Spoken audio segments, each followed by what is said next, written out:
नमस्ते friends and welcome to other episode of the Rudraksh show. आज का एपिसोड हमारा टोटली संस्कृत के महत्व पर बेस्ड होने वाला है और इसीलिए आज के हमारे गेस्ट हैं डॉक्टर कल्पेश व्यास, जो कि फ्रीडम वैली स्कूल में पिछले 10 सालों से 5th to 10th स्टैंडर्ड में संस्कृत ले रहे हैं और टोटल उनका टीचिंग एक्सपीरियंस 13 से 14 सालों का है, जिन्होंने MA, PhD और B.Ed किया है संस्कृत लैंग्वेज में और उन्होंने अपनी शिक्षा श्री वर्तंतु संस्कृत महाविद्यालय 16 अहमदाबाद से की है। Hello sir and thank you so much हमारे साथ जुड़ने के लिए। तो क्वेश्चन से शुरू करते हैं। मेरा सबसे पहला क्वेश्चन कि आपको संस्कृत की लाइन में या फिर संस्कृत में आगे जाने के लिए इंस्पिरेशन कहाँ से मिली? जी, तो मैं एक ब्राह्मण कुल से बिलोंग करता हूँ। तो हमारा कर्तव्य है कि वेदों का, उपनिषदों का अध्ययन करें। और पतंजलि ऋषि ने भी कहा हुआ है अपने भाष्य में कि ब्राह्मणेन निष्कारणो षडंगो वेदो ध्येयो ज्ञेयश्च इति। ब्राह्मण को निष्कारण, बिना वजह, बिना किसी स्वार्थ के उन्हें षडंगों का अध्ययन करना चाहिए। तो मेरे दादा जो है वह भी ब्राह्मण, तो वो भी सब पूजा का ये सब कार्य करते थे, हवन यज्ञ आदि करवाते थे और सुबह संध्या वंदन करना, भगवान की पूजा करना, ये सब देखकर मुझे भी लगा और उनके बाद मैंने उनके पास कुछ श्लोकों का अध्ययन भी किया। और जब भी गर्मी की छुट्टियों के अंदर जब ननियाल जाते थे तो वहाँ पर मेरी नानी हम सबको एक श्लोकी रामायण पढ़ाती थी, आदौ राम तपो वनादिगमनम। तो ऐसे करते करते अचानक ही संस्कृत के प्रति लगाव हो गया और उसके बाद में माता पिता से मैंने इच्छा जताई। तो माता पिता ने अहमदाबाद के अंदर श्री वर्तंतु संस्कृत महाविद्यालय 16 वहाँ पर मेरा एडमिशन करवाया और बस ये यात्रा अभी तक चली रही है। पर अगर आपको मतलब ये मेरा पर्सनल क्वेश्चन था कि आपको लगता है कि आज की मॉडर्न लाइफ में भी संस्कृत लैंग्वेज जरूरी है? जी, देखिए, ऐसा कहा गया है कि भारतस्य प्रतिष्ठे द्वे संस्कृतम संस्कृतिस्तथा। भारत की दो प्रतिष्ठा है, दो पहचान है, संस्कृत और संस्कृति। क्योंकि जो संस्कृति है वो संस्कृत के हृदय में निवास करती है, ऐसा शास्त्रों में उल्लेख है। और संस्कृत एक वैज्ञानिक भाषा है। संस्कृत जितनी शुद्ध बोली जाती है उतनी शुद्ध और कोई भी भाषा बोली जाती नहीं है, ऐसा नासा ने कहा हुआ है। और संस्कृत एक ऐसी भाषा है कि कोई भी अगर वाक्य है, जैसे कि अगर हम बोले कि रामः फलम खादति, एक सेंटेंस है, तो उस सेंटेंस को आप कितना भी उसकी पोजीशन, वर्ड की जो पोजीशन है, कितनी भी आप आगे पीछे कर लो, बट उसका अर्थ एक ही रहेगा। बट अगर अलग भाषा, जितने जो अलग भाषा है उनमें अगर इस तरह से क्या कर लिया जाए तो अर्थ का अनर्थ हो जाता है। जैसे कि मैं बोलूँ कि रामः श्यामम पश्यति, अर्थात रामः श्यामम वक्ति वदति, राम श्याम को बोलता है। अगर मैं इंग्लिश में बोलूँ कि Shyam said to Ram, but अगर वहाँ पर मैं राम और श्याम की पोजीशन चेंज कर दूंगा, है ना, तो क्या हो जाएगा कि राम श्याम को कह रहा है और हम बोल रहे हैं श्याम राम को कह रहा है। बट संस्कृत में कैसा है कि रामः श्यामम वदति। अब अगर मैं राम को पीछे लगा दूँ, श्यामम वदति रामः, ऐसा सेंटेंस बोलूँ तो भी मीनिंग सेम रहेगा। अगर मैं ऐसे बोलूँगा कि वदति श्यामम रामः, तो भी सेंटेंस से मीनिंग समान रहेगा। तो ये एक वैज्ञानिक भाषा है ये, और फिलहाल के समय में ये इसलिए उपयोगी है ना। आपका क्वेश्चन है कि फ़िलहाल की जनरेशन के लिए क्या उपयोगी है ये। तो अभी हम देखेंगे, अभी ये AI का समय चल रहा है, AI का दौर चल रहा है। तो रिक ब्रिक्स ने 1985 में अपना जो शोध पत्र प्रस्तुत किया था, उस शोध पत्र के अंदर उन्होंने बताया था कि संस्कृत भाषा जो है वह आर्टिफिशियल इंटेलिजेंस के लिए सबसे उपयुक्त भाषा होगी। फ़िलहाल के समय के अंदर हम सुनते हैं कि भाई किसी का अकाउंट हैक हो चुका है, किसी का अलग अलग अकाउंट हैक हो जाते हैं, परंतु संस्कृत का अगर पासवर्ड लगा दिया जाए, संस्कृत लैंग्वेज में अगर वहाँ पर पासवर्ड लगा दिया जाए तो आपका अकाउंट कभी हैक हो सकता नहीं है ना। ये इसकी महानता है, संस्कृत की महानता है। तो मैं तो यही चाहता हूँ, यही मेरा एक मेरी सोच है कि मैंने संस्कृत को चुना नहीं है, संस्कृत ने मुझे चुना है ना। और दूसरी अगर बात करें तो फ़िलहाल के समय के लिए संस्कृत क्या आवश्यकता है बच्चों के लिए, फ़िलहाल की जनरेशन के लिए, तो जैसे कि अभी राष्ट्रीय संस्कृत संस्थान जो है अलग अलग शिविरों का आयोजन कर रही है ना, बढ़ावा देने के लिए। और कुछ गांव ऐसे भी है, कर्नाटक में मुत्तूर नाम का एक गांव है, मध्य प्रदेश में झीरी करके एक गांव है, तो वहाँ पर आज भी पूरा गांव संस्कृत में ही बात करता है। आज से कुछ साल पहले एक एडवर्टाइज आई थी एक बाइक को लेकर, तो वहाँ पर वो संस्कृत में बोलता है। मतलब वहाँ पे वो एडवर्टाइजमेंट संस्कृत में नहीं, वो मतलब एडवर्टाइज इसलिए की गई कि वो बताना चाह रहे थे कि पूरा गांव संस्कृत में बोलता है। एक व्यक्ति उस गांव की ओर जाता है तो पीछे से लोग उसे बोलते, वृद्ध लोग बोलते हैं, ए माँ गच्छ तत्र एक वृक्ष पतितः अस्ति, माँ गच्छ तत्र। पर उसको पता ही नहीं वो क्या बोल रहा है। और भाई साहब जी आगे गए तो वहाँ पर एक पेड़ गिरा हुआ था, है ना। तब उसको पता चला कि ये संपूर्ण गांव जो है वो संस्कृत में ही बातें करता है, सुबह से लेकर शाम तक संस्कृत में ही बातें, कोई भी वहाँ पर कार्य हो सब कुछ संस्कृत में ही होता है। और उत्तराखंड जो है, उस उत्तराखंड के अंदर संस्कृत भाषा को वहाँ के मुख्यमंत्री जी और आगे की ओर लेकर जा रहे हैं। राजस्थान के अंदर भी अभी प्राथमिक शिक्षण जो है 1 से 3 तक वो भी कंपलसरी कर दिया, वहाँ पर संस्कृत का अध्ययन करेंगे, है ना। तो संस्कृत उसे एक भाषा समझ के पढ़ना वो उपयुक्त नहीं है ना। संस्कृत जो है वो ज्ञान का भंडार है। तो आजकल की जनरेशन को ये ज्ञान के भंडार की आवश्यकता है ना। ज्ञान से विज्ञान है, अभी हम साइंस बोलते हैं, साइंस अर्थात विज्ञान, ज्ञान से विज्ञान है, विज्ञान से ज्ञान नहीं है। तो फिलहाल की जनरेशन के लिए संस्कृत पढ़ना उपयुक्त रहेगा, है ना। उसके अंदर आगे बहुत सारे व्यवसाय भी उनको मिलेंगे अगर वो उसका अध्ययन करते हैं तो। मतलब इन शॉर्ट देखें तो इम्पोर्टेंट है संस्कृत भाषा जी, अभी भी पढ़नी चाहिए। और उसमें काफ़ी सारा ज्ञान है जो आजकल के लैंग्वेज में या फिर आजकल के ज्ञान में वो नहीं है, मतलब जोड़ा नहीं गया जी। तो मेरा नेक्स्ट क्वेश्चन ये था कि संस्कृत का कनेक्शन साइंस और टेक्नोलॉजी से कैसे है?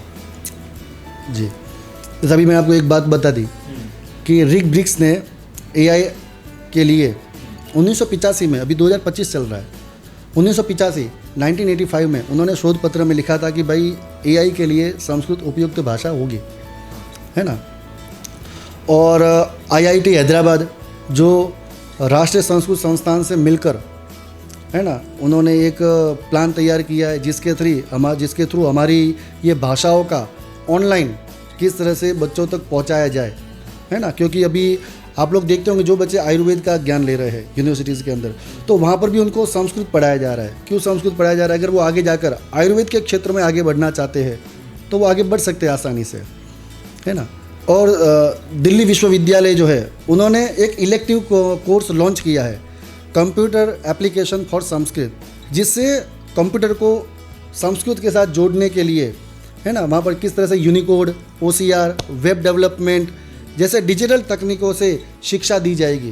तो ये सब, और अगर साइंस के साथ अगर हम जोड़ते हैं संस्कृत को, तो आर्यभट्टा का नाम आपने सुना होगा, जिन्होंने शून्य का आविष्कार किया।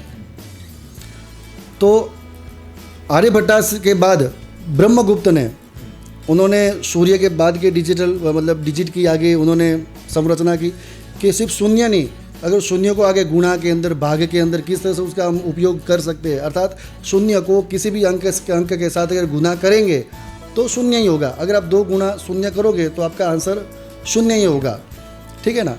परंतु हम लोगों की एक क्या बोलते हैं कि दीनता है ना, कि हम अपना सब कुछ छोड़कर पश्चिमी संस्कृति के पीछे लगे पड़े हैं। यहाँ से वो लोग सब चुरा कर लेकर गए और आज हम उन सबको महत्व दे रहे हैं। जनरली ऐसा होता है, घर में अगर माता पिता अपने बच्चों को बोले कि बेटा ये मत कर, ये मत कर, बट वो करेगा। बट अगर पड़ोसी आकर बोलेगा ये नहीं करना चाहिए तो वो स्टॉप हो जाएगा। वही अभी हमारे में चल रहा है। यस, हाँ, क्योंकि हमारे ऋषि मुनियों ने बहुत कुछ हमें दिया है ना, ज्ञान का भंडार दिया है, बट हम उन चीज़ों से अवगत नहीं है और होना भी नहीं चाहते हैं। अगर हम उन चीज़ों से अगर अवगत होना चाहते हैं तो हम आगे बढ़ सकते हैं। जैसे कि विमान शास्त्र, आपने साइंस टेक्नोलॉजी की बात की, तो विमान शास्त्र की रचना भारद्वाज ऋषि ने की थी, है ना। एक पक्षी को उड़ते हुए देखा, उनको लगा कि यार वो विमान बना रहे थे बट वो बार बार फेल हो रहे थे। बाद में उन्होंने एक पक्षी को देखा कि एक पक्षी जो है इस तरह से उड़ रहा है, पंख फैलाए, तो उनको लगा कि इस विमान के अंदर भी हमें पंख लगाने चाहिए, है ना। और पंख लगाए और बाद में देखा तो विमान बना। बट भारद्वाज ऋषि को आज कोई जानता नहीं है। अगर मैं आपको भी एक सिंपल क्वेश्चन पूछूं कि भाई गुरुत्वाकर्षण जो है उसका संशोधन किसने किया, तो न्यूटन। सब लोग क्या बोलेंगे? न्यूटन बोलेंगे, क्योंकि हमको पढ़ाया ही ये गया है ना। जैसे कि अगर एक क्वेश्चन पूछा जाए आम जनता को फिलहाल कि भाई गुरुत्वाकर्षण के संशोधक कौन है, तो आंसर रहेगा न्यूटन रहेगा, है ना। किंतु उससे पहले भास्कराचार्य ने जो है 12वीं सदी के अंदर गुरुत्वाकर्षण का संशोधन किया कि उस समय के अंदर। पर न्यूटन ने कब किया? न्यूटन ने किया 17वीं सदी के अंदर, मतलब 500 साल बाद में न्यूटन ने किया। बट हमको पढ़ाया ही जा रहा है। बहुत अच्छी बात है कि उत्तर प्रदेश के अंदर फ़िलहाल इन सभी चीज़ों को बताया जा रहा है। उत्तर प्रदेश के अंदर फ़िलहाल मुग़ल राजाओं को निकालकर, अकबर हुमायूं को निकालकर, हमारे इंडियन जो राजा जो है उनके चैप्टर्स बढ़ा दिए गए। बच्चों को उनके बारे में पढ़ने की आवश्यकता है। जो यहाँ पर जो हमें गुलाम बना कर गए हैं, हमारा सब कुछ लूट कर गए हैं, उनके बारे में कुछ फ़ायदा ही नहीं है उनसे, तो उल्टा दिमाग ख़राब होगा। अलग अलग चीज़ें करने की दिमाग में सोच आएगी, ऐसा कुछ कर दे, है ना। तो ये न्यूटन की बात की। वैसे ही आर्यभट्ट ने उस समय के अंदर, देखो एक बात बताता हूँ, जब भी कोई व्यक्ति कुछ नया कार्य करता है ना, तो लोग उसको जल्दी से स्वीकार नहीं करते हैं। आर्यभट्ट ने उस समय के अंदर कहा था कि भाई पृथ्वी जो है ना वो चल रही है, वो घूम रही है ना, और सूर्य एक ही जगह पर स्थित है। तो लोगों ने उनकी बात ही नहीं मानी कि यार क्या ये पागलों जैसी बात कर रहा है, ऐसा थोड़ी हो सकता है ना। वो तो मेरे सामने दिख रहा है कि सूर्य यहाँ से उदय होकर उस तरफ अस्त हो रहा है, मतलब सूर्य ही तो चल रहा है, पृथ्वी कहाँ चल रही है। और लोगों ने उसके सिद्धांत को अपनाया नहीं। बट समय चलते चलते चलते जब पता चला ना, तब तो न आर्यभट्ट था न वो थे, है ना। फिर वैज्ञानिकों ने इसके ऊपर संशोधन किया और बाद में पता चला कि आर्यभट्ट एकदम सही था, है ना, कि सूर्य अपनी जगह पर स्थित है और पृथ्वी जो है उसके चारों ओर चक्कर लगा रही है ना। और पूरा एक चक्कर लगाने से 365 दिन में चक्कर लगाती है, और उस चक्कर लगाने में 6 ऋतुएं आती है ना। 6 ऋतुएं हमारे देश में आती है। तो कोई भी काम करे, कोई व्यक्ति उसको स्वीकार करेगा। आर्यभट्ट के कार्य को भी स्वीकार नहीं किया। बट हमारी एक सबसे दुख की बात यह है कि बाहर के देश के लोग यहाँ आकर बोलेंगे ना कि इट इज़ राइट, तब हम मानेंगे कि हाँ ये बात सही है ना। ये बहुत ही दुख की बात है। दूसरी अगर बात करें पाइथागोरस थ्योरम, नाम ही दे दिया पाइथागोरस थ्योरम। अब थ्योरम से ही पता चल रहा है कि पाइथागोरस ने बनाया है, बट वास्तविक रूप से यह थ्योरम बोधायन ऋषि ने बनाया था, जो शुल्ब सूत्र में दिया हुआ है। शुल्ब सूत्र जो है उसमें शुल्ब का मतलब होता है दूरी के द्वारा माप लेना। जैसे ट्रायंगल, त्रिभुज बोलते हैं, आयत बोलते हैं, वर्ग बोलते हैं।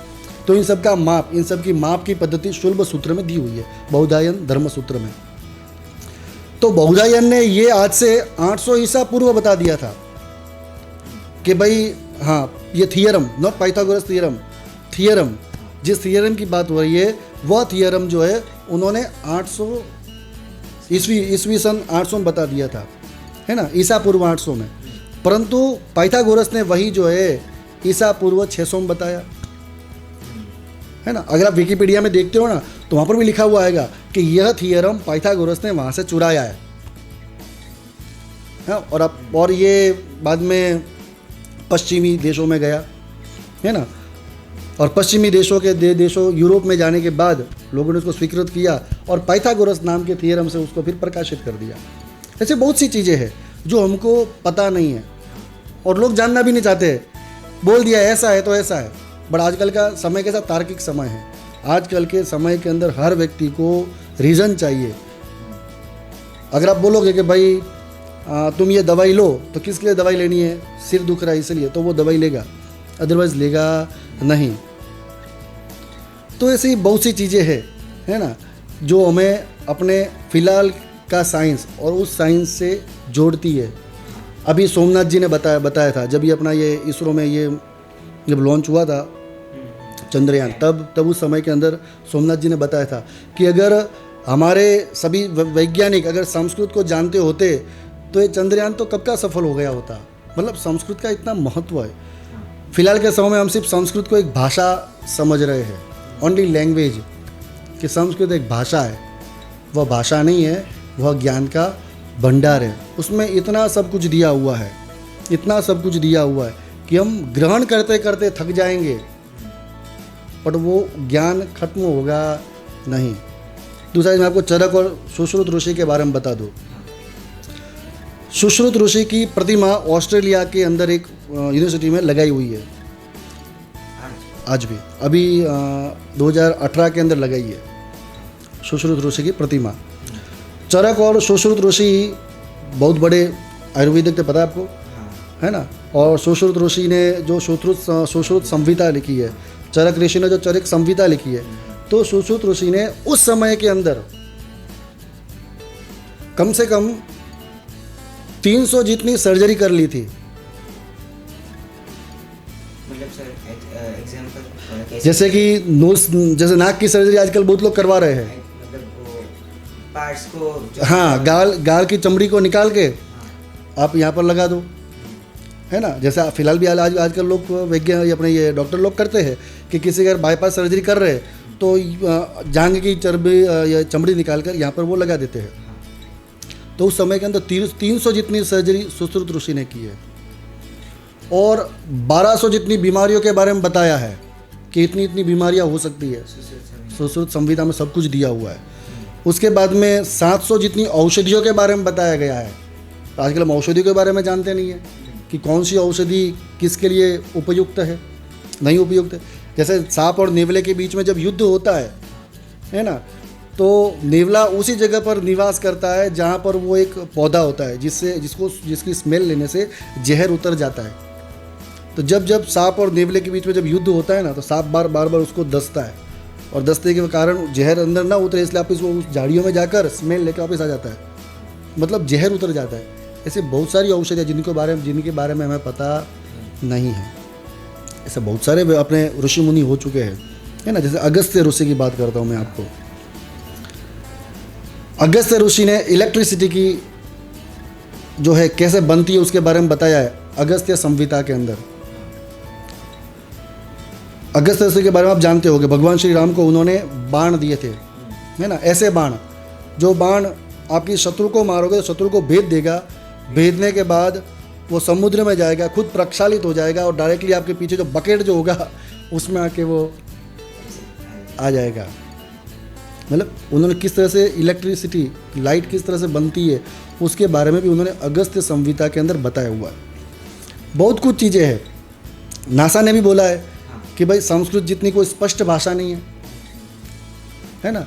बच्चा जब जन्मता है ना, तब वो 3 वर्ण ही बोल पाता है।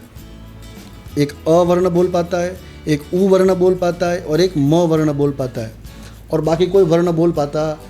जैसे वो बड़ा होता है, और बड़ा होने के बाद जीभ अलग अलग जगह पर टच करती है, और अलग अलग टच करने के कारण जो है अलग अलग साउंड बाहर निकलते हैं। जैसा हारमोनियम के अंदर अगर हम हवा भर के अगर सारे गामा पा नी सा बजाएंगे, तो पीछे से सारे गामा पा नी सा नहीं आएगा, वो आगे से ही आएगा। और पीछे से अगर आता है तो वो ऊपर वाला आएगा, ऊपर की स्केल वाला आएगा।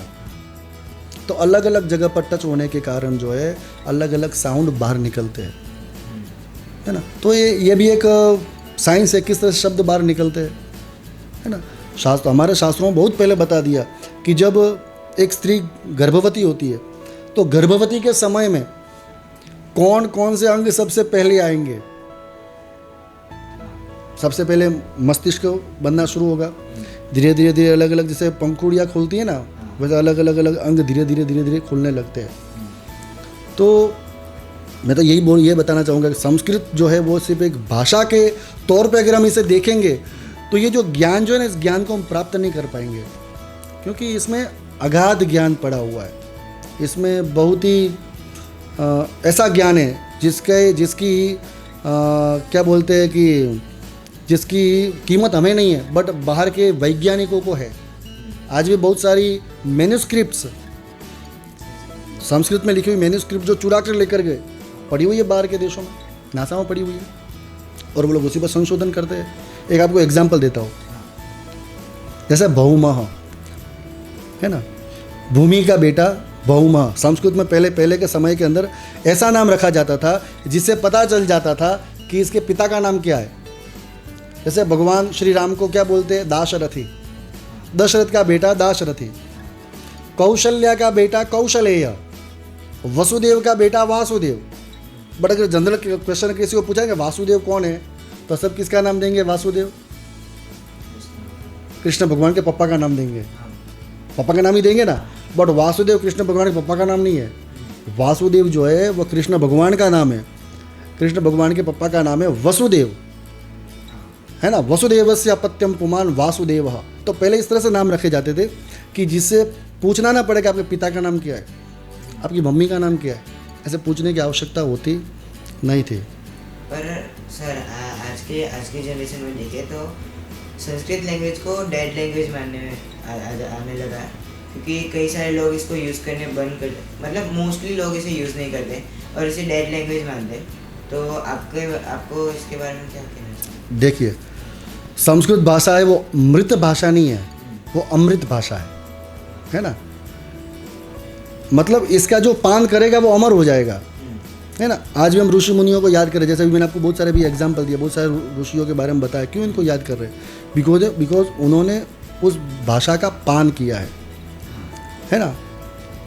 जो व्यक्ति संस्कृत को पढ़ेगा, देखो वापस बोल रहा हूँ, संस्कृत सिर्फ भाषा नहीं, आप जो बता रहे हो ना, मृत मतलब डेड लैंग्वेज है, मृत भाषा है, उसको हम भाषा समझ के उसका उपयोग कर रहे हैं, भाषा समझ के उसको हम ग्रहण कर रहे हैं। ये भाषा नहीं है, ये ज्ञान है ना। और फिलहाल समय में अभी जब जनगणना हुई 2011 के अंदर, तो उसके अंदर पाया गया कि अपने भारत देश के अंदर जो है ना 20,000 से ज़्यादा लोग संस्कृत बोल रहे हैं। 20,000 से ज़्यादा लोग संस्कृत बोलते हैं। तो मृत भाषा नहीं कह सकते उसे हम। मृत भाषा किसे बोल सकते हैं कि जो बोला ही ना जाए, जिस भाषा को बोला ही ना जाए उसे बोलते हैं मृत भाषा, है ना। तो मैं तो वापस एक बार वापस आपको बताऊंगा कि संस्कृत मृत भाषा नहीं है, अमृत भाषा है ना। तो आज की यंग जनरेशन को आप क्या एडवाइस देंगे जिससे वो लोग संस्कृत के साथ कनेक्ट हो सके?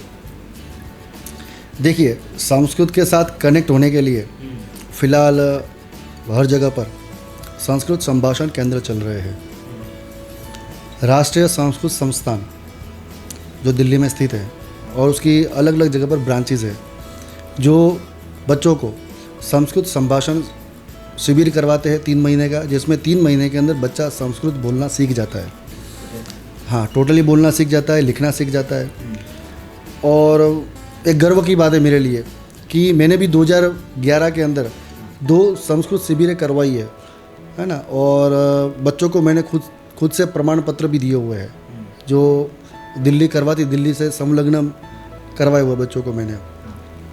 और फिलहाल बच्चे संस्कृत किस तरह से आगे बढ़े, तो अभी काफ़ी सारा आजकल का जो न्यू जनरेशन का यूथ जो है ना, वो तो संस्कृत के पीछे पागल है।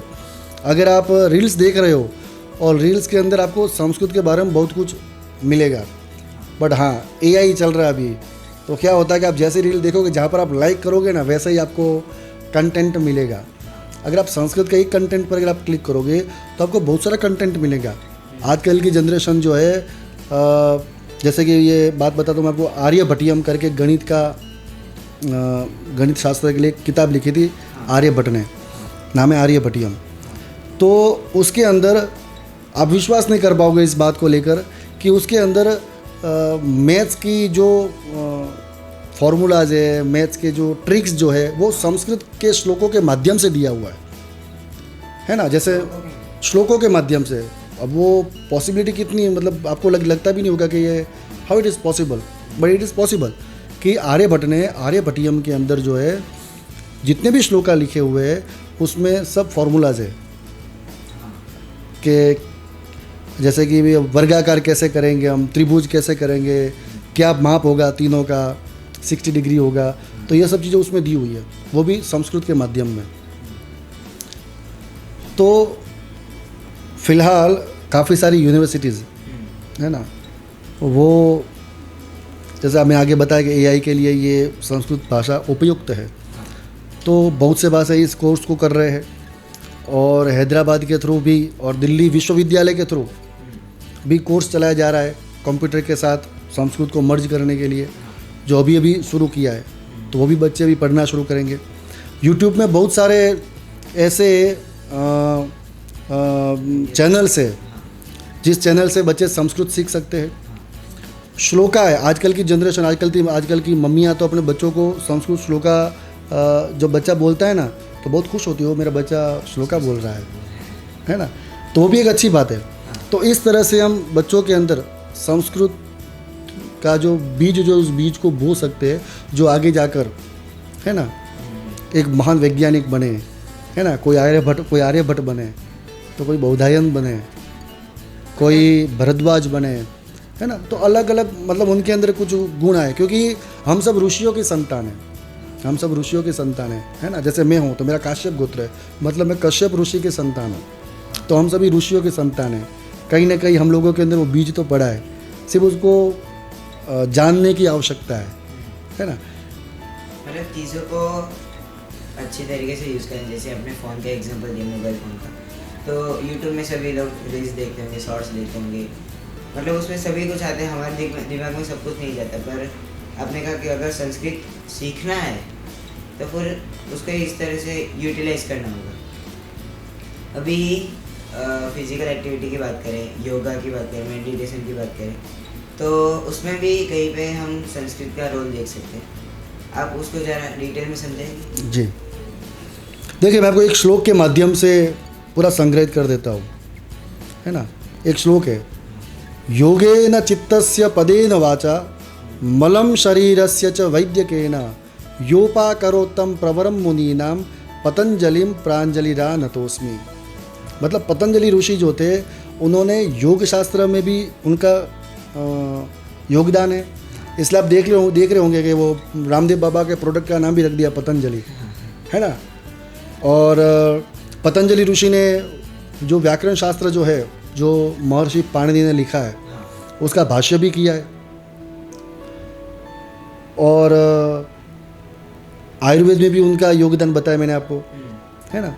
तो देखो योग का मतलब क्या होता है। अब बहुत लोग योग का मतलब क्या समझते हैं कि सूर्य नमस्कार करना, थोड़ा भाग जाना, है ना, वज्रासन करना, ये योग हो गया। योग का मतलब होता है, योग जो है ना वो युज धातु से निकला हुआ है, युज योग, आत्मा को परमात्मा से मिलाना, दैट इज योग, है ना। जो अंदर आत्मा जो है परमात्मा रूपी अंश है, क्योंकि गीता जी में भी भगवान श्री कृष्ण ने कहा है कि ममई वांशो जीवभूत सनातना, है, ममई वांशो जीवलोके जीवभूत सनातना, कि जितने भी इस भूतलोक में जितने भी लोग हैं वो सब मेरे ही अंश है। तो आत्मा को परमात्मा से मिलाना वो है योग, है ना। और आजकल आप देख ही रहे हो कि योग का तो ट्रेंड चल रहा है ना, हर जगह पर लोग योग कर रहे हैं, कोई शरीर घटाने के लिए तो कोई शरीर बढ़ाने के लिए, है क्या नहीं।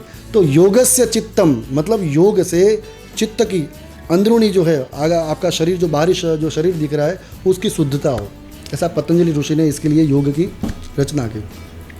योग शास्त्र भी पतंजलि ऋषि ने लिखा है, उसका पहला सूत्र ये है, योगानुशासनम योगश्चित्त वृत्ति निरोधः। योग किस लिए करना चाहिए? अपने चित्त की और अपने चित्त के अंदर रही हुई वृत्तियों को रोकने के लिए योग करना चाहिए। अगर आप योग कर रहे हो बट पानी पूरी खाने के बिना अगर आपका जी नहीं चल रहा है तो वो योग नहीं है। योग मतलब अपनी इंद्रियों पर काबू पाना, वो योग है ना। देन दूसरा क्या बताया, योगेन चित्तस्य पदेन वाचा, पद मतलब व्याकरण, है ना। जो उन्होंने भाष्य लिखा मतलब व्याकरण रूपी वाणी बोलने से आपकी वाचा शुद्ध होगी, व्याकरण पढ़ने से आपकी वाचा शुद्ध होगी, है ना।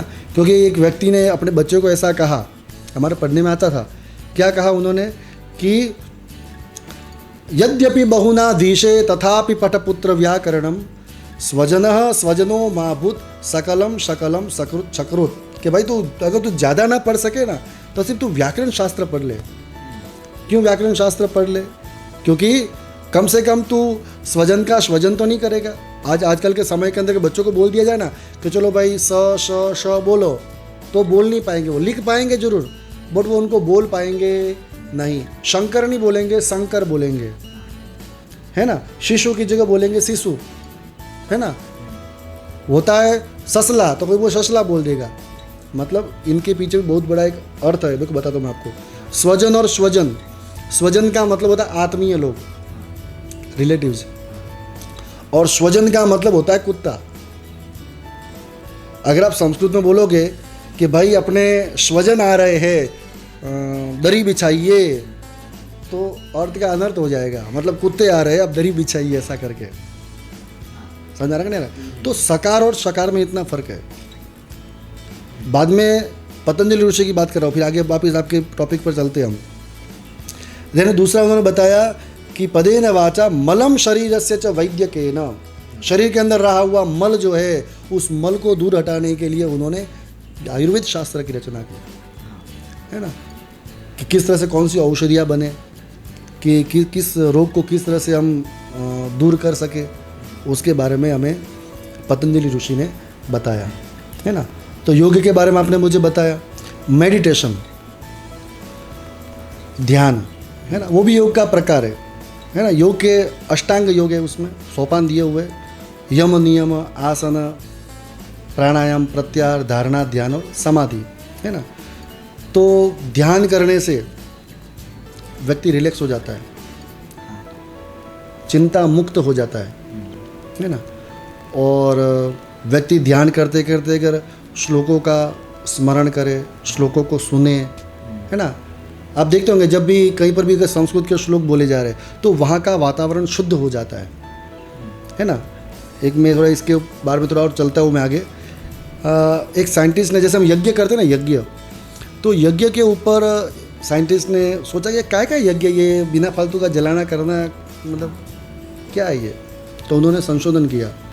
देखो बता रहा हूँ, मैंने पहले भी आपको बताया कि बाहर के देश के लोग यहाँ आकर बोलेंगे कि यस इट इज़ राइट, तभी हम उसको एक्सेप्ट करते हैं। बट हमारे देश के आचार्य, शंकराचार्य, जितने बड़े बड़े आचार्य, महामंडलेश्वर है, कितना भी कुछ भी बोलेंगे और उसको हम स्वीकार करेंगे नहीं। यहाँ पर यज्ञ हम करते थे तो उसके पीछे भी लॉजिक था कि यज्ञ करने से आपका शरीर शुद्ध होगा। उस दरमियान के अंदर ऐसा वातावरण खड़ा हो जाता है कि किसी भी प्रकार के बैक्टीरियाज वहाँ पर आ पाएंगे नहीं, है ना।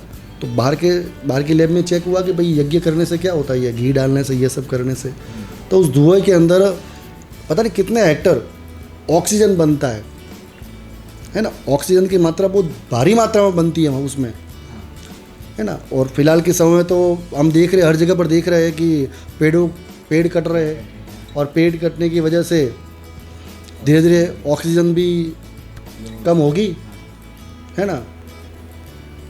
मैंने मेरे बच्चों को एक बार पढ़ाते पढ़ाते एक बात कही थी कि एक समय ऐसा आएगा कि पेड़ नहीं रहेंगे ना, तो लोग मास्क पहनकर पीछे एक छोटी सी टंकी पहन लेंगे वो, और जिस तरह से हम पेट्रोल भरवाते हैं ना वैसे वो ऑक्सीजन भरवाएंगे। और वैसा समय हमने कोरोना में देखा हमने कि लोग कैन ले लेकर, क्या कहते हैं, वो जो सिलेंडर ले लेकर हॉस्पिटल के बाहर खड़े थे क्योंकि वो श्वास ही नहीं ले पा रहे थे। वो तो अलग बात है, बट ऐसा समय भी आ सकता है जब पेड़ पौधे नहीं रहेंगे तो, है ना। क्योंकि ये प्रकृति है, प्रकृति 5 तत्वों से बनी हुई है, अग्नि पृथ्वी वायु जल और आकाश। इनमें से एक भी अगर असंतुलित है तो हम भी असंतुलित होंगे। क्यों? क्योंकि हमारा और प्रकृति का डायरेक्ट कनेक्शन है। प्रकृति में अगर कुछ प्रॉब्लम क्रिएट हुई तो हमें प्रॉब्लम क्रिएट होगी, है ना। तो मेडिटेशन की बात कर रहे थे हम लोग, ध्यान। तो ध्यान का भी संस्कृत से हम रिलेट कर सकते हैं। आज का जैसे गायत्री मंत्र के बारे में बताया कि अल्फा तरंगें बढ़ जाती है और बढ़ने की वजह से व्यक्ति एकदम शांत हो जाता है, ऐसा साइंटिस्ट बोलते हैं। क्योंकि आजकल के लोगों को प्रूफ चाहिए, बिना प्रूफ के वो किसी बात को स्वीकारते नहीं है ना। तो ओम भूर्भुवः स्वः गायत्री मंत्र है, तो उस गायत्री मंत्र को बोल के देखा गया कि इसमें क्या वाइब्रेशंस ऐसे आ रहे हैं तो जब देखा गया कि इसमें जो अल्फा तरंगे जो होती है मस्तिष्क में वो बढ़ती है, और जब वो बढ़ती है तो व्यक्ति रिलैक्स हो जाता है। आप देखते होंगे अगर कोई व्यक्ति अगर दुखी है तो गीत सुनता है, वो गीत सुन के रिलैक्स हो जाता है ना।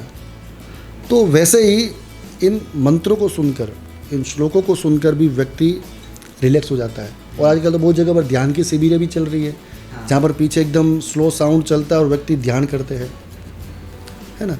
तो योग ध्यान, मैं तो ये बोल रहा हूँ कि उस समय के अंदर रुद्राक्ष भाई, उस समय के अंदर न फिजिक्स था, न केमिस्ट्री था, न बायो था, कुछ भी नहीं था, सब कुछ एक था। और आज सब कुछ क्या हो गया है, अलग अलग हो गया है। उस समय में लोग इतने पढ़े लिखे थे, भले वो अनपढ़ थे बट इतने पढ़े लिखे थे कि वो हवा की गति को देखकर बोल देते थे, भाई बारिश आने वाली है आधे घंटे के अंदर, फटाफट सब सामान अंदर ले लो, है ना। आजकल तो पूरा सिस्टम डाला हुआ हमने कि बारिश कब आएगी, क्या आएगी बताता है हमें, पर उस समय तो ये सब सिस्टम था नहीं। तो उस समय के लोगों को सब कुछ पता होता था, अगर सांप काट ले तो क्या कर लिया जाए, अगर बिच्छू काटे तो क्या करे, कौन सी औषधि लगाए। तो उस समय में इन सभी का ज्ञान उन लोगों को था, बट आज के लोगों को नहीं है। पहले तो लोग चलते फिरते योग करते थे। एक किसान पूरे खेत में चल रहा है तो एक प्रकार का योग ही है वो। अब जरूरी नहीं योग मतलब आप सूर्य नमस्कार करो वही योग है, वज्रासन करो वही योग है ना। योग का मतलब मैंने पहले ही बोला, योग का मतलब होता है आत्मा को परमात्मा से मिलाना, हमें परमात्मा के प्रति समर्पित होना, वो होता है योग, है ना। ये सब बोलते हैं योगी। योगी किसे बोलते हैं, जो भगवान के अंदर तल्लीन है, तप करता हो, घर से दूर रहकर, उसे हम योगी बोलते हैं, है क्या नहीं। तो ये सब चीज़ें आज जितनी बातें हमने डिस्कस की है वो सभी चीज़ें जो है ना संस्कृत में ही सन्निहित है ना। बट आजकल के समय में आजकल के लोग संस्कृत को सिर्फ एक भाषा के तौर पर देख रहे हैं, है ना। वो ये नहीं देख रहे कि ये एक भाषा नहीं है, ये एक खजाना है, ट्रेजर है, जितना निकालोगे उतना कम पड़ेगा, है ना। बट इसका फ़ायदा कौन ले रहा है, पश्चिमी संस्कृति, बाहर के लोग ले रहे हैं, बाहर के लोग इसका उपयोग कर रहे हैं, सदुपयोग कर रहे हैं। भूमि से भौम की बात कर रहा था, वो रह गई थी बीच में हमारी, जैसे मैंने दाशरथी और मैंने आपको एग्जाम्पल दिया था, है ना। तो भूमि का बेटा भौम, भौम मतलब मंगल, ये पुराण अपने वेदों में लिखा हुआ है ना। तो भूमि का बेटा भौम मतलब पृथ्वी का बेटा भौम है, मंगल है। कुत्ते का बेटा कैसा होगा, कुत्ता ही होगा ना, गधे का बेटा सिंपल है, सिंपल लॉजिक है कि नहीं है ना। हमारे वेदों में शास्त्रों में बताया है कि पृथ्वी का भूमि है अपत्यम पुमान भौमः, भूमि का बेटा भौम मतलब मंगल, मतलब मंगल। अगर पृथ्वी का बेटा मंगल है तो वहां पर जमीन का होना फिक्स है कि नहीं है, बिकॉज पृथ्वी का बेटा है तो वहां पृथ्वी जैसा ही होगा वो। बट हमारे वैज्ञानिक लोगों ने अभी कुछ सालों पहले देखा कि भाई पृथ्वी पर भी हम रह मंगल पर भी हम रह सकते हैं, है ना। तो मतलब कहीं ना कहीं सब कुछ उसमें समाहित है, बट हम लोगों का नज़रिया बदल नहीं रहा है। ऐसा नहीं कि मैं संस्कृत पढ़ा रहा हूँ, मैं इसलिए संस्कृत के बारे में इतनी अच्छी बातें कर रहा हूँ, ऐसा नहीं है ना। संस्कृत सिर्फ हमारी भाषा नहीं है, हमारे देश की भाषा है, भारत की भाषा है ना। भारत का नाम भी भरत से पड़ा है ना। भरत राजा जो थे, दुष्यंत के बेटे, जो बाल उम्र में बाल्यावस्था के अंदर खेलते खेलते शेर के साथ खेल रहे थे, ऐसे मुंह फाड़ कर दांत गिनते थे, ऐसे कितने दांत ऐसा करके, है ना। और आजकल के बच्चे देखो आप किसके साथ खेलते हैं, वैसे गुणी आएंगे फिर तो, है ना। तो ये आकांक्षा ये थी, इच्छा ये थी कि उस भरत के जैसे बेटे इस देश में पैदा हो, इसलिए इस देश का नाम रखा गया भारत। वापिस वो बात आई, भरतस्य अपत्यम पुमान भारतः, भरत का बेटा नहीं कह सकते बट उसके थ्रू नाम रखा गया तो भारत, है ना। तो ये कहीं ना कहीं देखे जाए तो कहीं ना कहीं ये सब हमारे संस्कृत भाषा में ही सन्निहित है, समाहित है। संस्कृति उसमें वेद आ गए, आपके पुराण आ गए, आपके शास्त्र आ गए, आपके नीति शास्त्र आ गए आपके। जैसे मैं आपको एक श्लोक सुना, वैसा एक श्लोक आपको मैं और सुनाता हूँ। उद्यमेन ही सिद्ध्यन्ति कार्याणि न मनोरथैः नहि सुप्तस्य सिंहस्य प्रविशन्ति मुखे मृगाः। ये नीति शास्त्र है कि परिश्रम करने से ही हर कार्य सफल होते हैं, सोचने से होते नहीं हैं।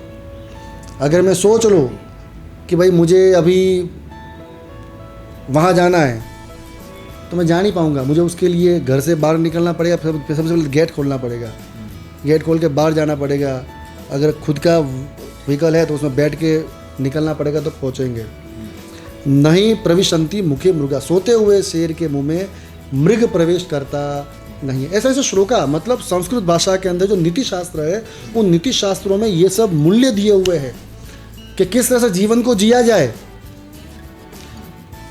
हमारा टॉपिक देखो, मैं वापस बोल, हमारा टॉपिक हमारा है कि भाई योग और मेडिटेशन, ध्यान में क्या महत्व है उसका। बट मैं वापस इस तरफ आ गया हूँ मैं, है ना, क्योंकि ये टॉपिक ही ऐसा है कि इस टॉपिक को, जैसे भागवत महापुराण 7 दिन चलती है, बट ये टॉपिक ऐसा है ना कि ये इसकी कुछ मतलब लिमिट ही नहीं है। मतलब आप जितना उसमें बोलो उतना कम है इसके लिए। तो रामायण जो है ना, रामायण हमें जीना सिखाती है, किस तरह से जीवन जीना है।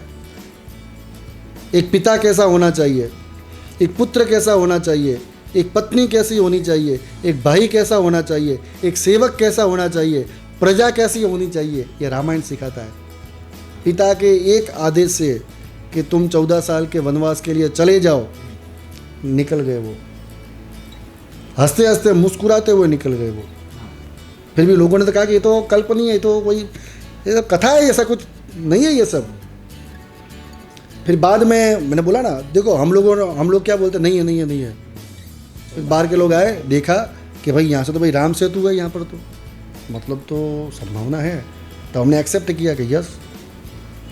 हमारी सबसे बड़ी मूर्खता यही है कि हमें बाहर के लोग आकर हमें दर्पण दिखा रहे हैं, हमारे घर पर दर्पण लगा हुआ, उस दर्पण को नहीं देख रहे हैं, और बाहर के आकर जो दर्पण दिखा रहे हैं उस दर्पण को देखकर हम बोल रहे हैं कि वाह सही बात है आपकी एकदम। महाभारत के अंदर भी, महाभारत को भी बहुत लोग काल्पनिक कथा समझते हैं कि तो काल्पनिक कथा है महाभारत, तो है ना। जब बर्बरिक का सिर काटा गया, जो आज खाटू श्याम नाम से जो प्रसिद्ध है, वहाँ पर अब आप जाते हो तो वहाँ पर भी आज एक पीपल का पेड़ ऐसा है रुद्राक्ष भाई कि उस पीपल के पेड़ में हर पत्ते पर छेद है। वो छेद क्यों है? क्योंकि उस समय के अंदर कृष्ण ने बर्बरिक से कहा कि इसमें जितने भी पत्ते हैं उन पत्तों में तू छेद करके बता, क्योंकि उसके पास ताकत थी कि उसके एक तीर से वो असंख्य लोगों को मार सकता था वो। तो कृष्ण को पता था कि भाई अगर कौरवों की ओर चला गया तो भाई हम तो हार जाएंगे, हम तो, है ना।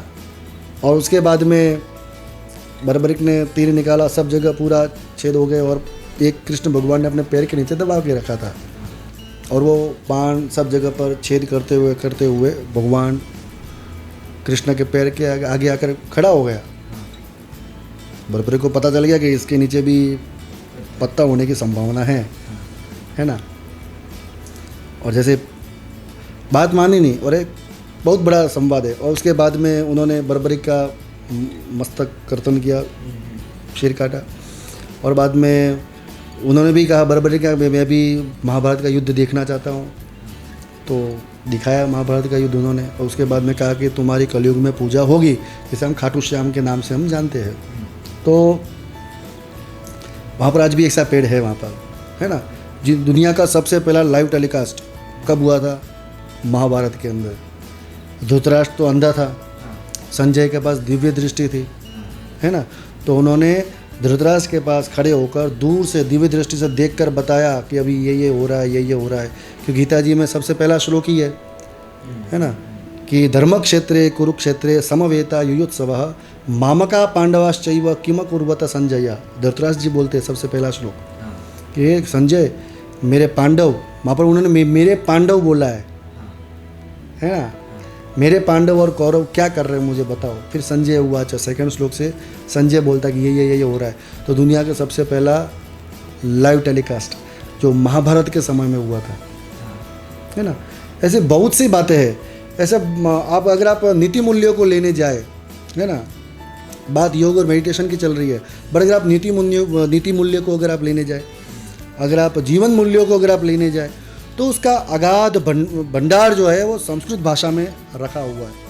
पंचतंत्र नाम आपने सुना होगा, है ना। आजकल जितनी भी स्टोरियाँ आपने पढ़ी होगी, भले इंग्लिश में पढ़ी होगी, भले आपने हिंदी में पढ़ी होगी, जैसे the cap seller and the monkey आपने पढ़ा हुआ होगा, the lion and the mouse आपने इंग्लिश में पढ़ी हुई होगी, वो हिंदी में ट्रांसलेट आपको मिल जाएगी। बट उसका मूल मथक कहाँ पर है, वो कहाँ से ली गई है? पंचतंत्र में से सभी कहानियाँ ली गई, सब उसको ट्रांसलेट किया गया है। बट वो कोई चीज़ बताता हमें नहीं है। तो अगर आप जीवन मूल्यों के बारे में कुछ सीखना चाहते हैं, है ना, जितने भी मूल्यों के बारे में आप सीखना चाहे, सब कुछ आपको संस्कृत भाषा में आपको मिलेगा। संस्कृत भाषा में एक भी अक्षर ऐसा नहीं है जो अमंत्र नहीं है, ऐसा कहा गया है। अमंत्रम अक्षरम नास्ति, संस्कृत में एक भी अक्षर ऐसा नहीं है जो अमंत्र नहीं है, अर्थात हर अक्षर मंत्र है। अब मेडिटेशन की बात करें तो भी हम ओम पे आते हैं, तो ओम बोलने से सब लोग मेडिटेशन करते हैं, ओमकार का करते हैं, रिलैक्सेशन फील करते हैं वो लोग, है ना। तो पुनः एक बार बोलना चाहूँगा, संस्कृत जो है उसे हम एक भाषा के नज़रिए से न देखकर एक ज्ञान के भंडार के नज़रिए से देखेंगे तो शायद ये हमारा भारत पुनः विश्व गुरु बन सकता है।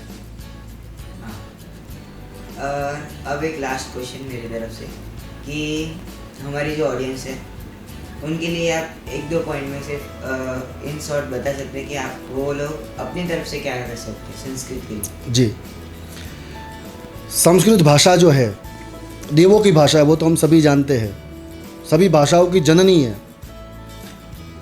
जितनी भी देश में भाषा है वे कहीं ना कहीं संस्कृत से मैच इसलिए होती है क्योंकि वो भाषाओं की माँ है।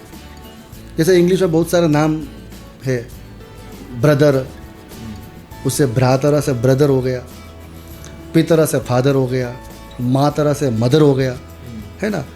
तो मैं आप सभी से यही कहना चाहूँगा कि संस्कृत आप एक भाषा के तौर पर मत देखिए। अगर आप भाषा के तौर पर देख रहे हो, देयर इज़ नो इश्यू, कोई प्रॉब्लम नहीं है, बट उसके अंदर रहे हुए ज्ञान को देखिए। आप उसके अंदर जो ज्ञान रहा हुआ है उस ज्ञान को ग्रहण कीजिए, क्योंकि आत्मा शांति आपको कहीं पर भी प्राप्त नहीं होगी। शांति आपको प्राप्त होगी वेदों से, पुराणों से। मंदिरों में हम जाते हैं, बट मंदिरों में हम क्या सुनते हैं? मंत्रा सुनते हैं, और मंत्रा सुनने के कारण जो है वहाँ पर हमें शांति प्राप्त होती है। आजकल एक चीज़ ही ऐसी है शांति, जो कहीं पर भी बिकाऊ नहीं है, कहीं पर भी मिलती नहीं है, किसी शॉप पे मिलती नहीं है, ना किसी मॉल में मिलती है, ना किसी मार्ट में मिलती है ना। शांति प्राप्त करनी है, एक अच्छा इंसान बनना है, मानव बनना है, अच्छे मूल्यों को धारण करना है, अपने जीवन को ऐसा बनाना है जिससे हर व्यक्ति आपसे आकृष्ट हो।